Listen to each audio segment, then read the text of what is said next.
Alam nyo, tayong mga nanay, kahit malalaki na yung mga anak natin, kailangan pa rin natin asikasuhin. So, parang in short, katulong pa rin tayo nila ba sa bahay.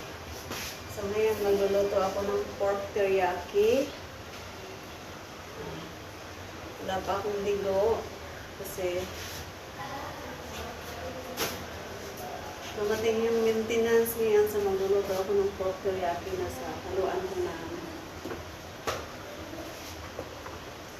carrots and